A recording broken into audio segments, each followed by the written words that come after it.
가방 안엔 굳은 다짐이 the backpacker 우리는 backpackers yeah we the backpacker 내가 묻은 신발이 바래져도 backpacker 우리는 backpackers 출발은 언제나 겁없이 시작부터 맨발 내 눈에 싹 다 basic Halo semuanya, hari ini aku mau ajak kita semua ngobrolin sesuatu yang pasti sering kita dengar apalagi kalau udah ngomongin dunia bisnis. Ya, persaingan kompetitif, tapi tenang aja, kita bahas santai dan langsung ke poin pentingnya, oke? Nah, sekarang kita masuk ke alat penting banget buat menganalisis persaingan, yaitu five forces dari quarter.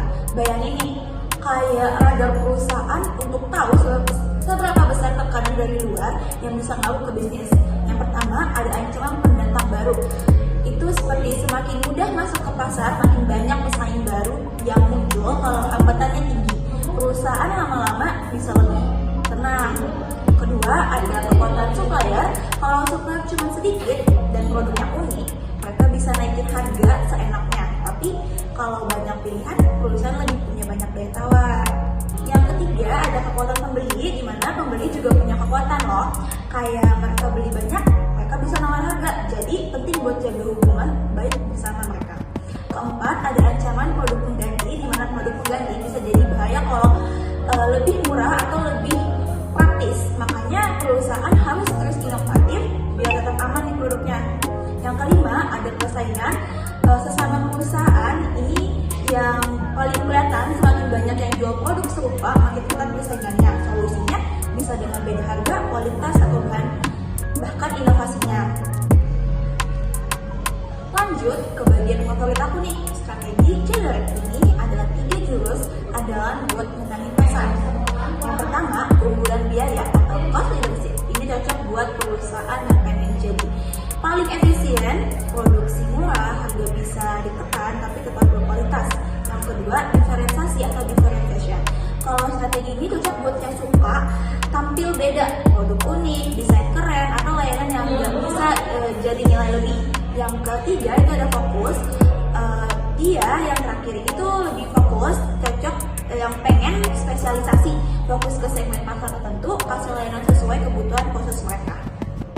Oke guys, selanjutnya kita bakal membahas tentang result based view alias RBV. Buat yang belum tahu, ini adalah salah satu teori penting dalam manajemen strategis. Yuk kita bahas bareng-bareng dengan cara yang simpel. Oke, jadi gini teman-teman, RBV itu teori yang bilang bahwa kalau perusahaan mau unggul dalam persaingan, mereka harus manfaatin sumber daya internal mereka sebaik mungkin. Tujuan utamanya supaya bisa menang bersaing dalam jangka panjang. Tapi nggak semua sumber daya bisa jadi keunggulan ya. Sumber daya yang bisa bantu perusahaan unggul itu harus unik, langka, sulit ditiru, dan nggak bisa digantikan.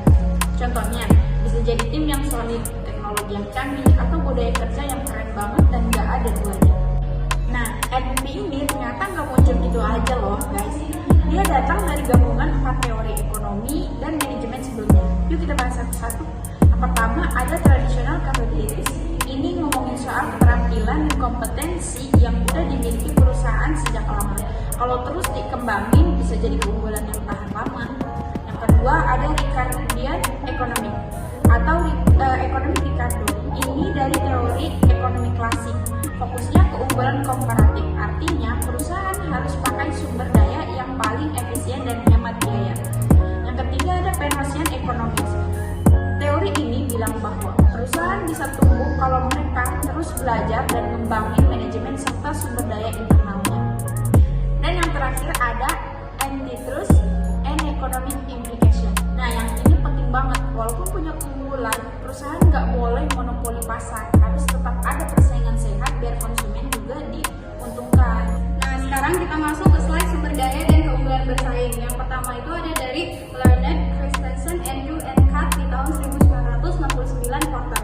Yaitu sumber daya perusahaan adalah kekuatan yang dimiliki oleh suatu perusahaan yang dapat digunakan untuk memahami dan menerapkan strategi perusahaan.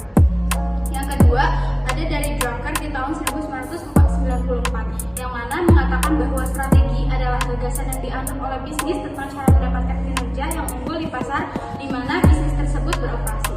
Yang terakhir ada dari Ricardo di tahun 2011.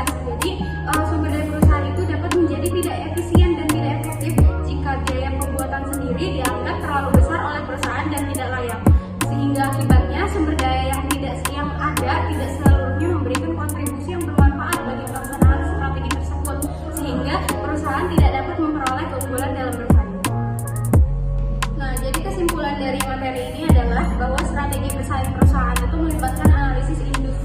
yaitu 5 kekuatan Porter dan pengembangan keunggulan dari pendekatan biaya, diferensiasi atau fokus. Selain itu, Research Based View atau RBV itu menekankan pentingnya sumber daya internal unik untuk mencapai keunggulan bersaing. Jadi kombinasi kedua ini membantu perusahaan menciptakan posisi kuat di pasar. Nah, segitu aja materi yang bisa disampaikan. Gimana? Semoga paham ya teman-teman.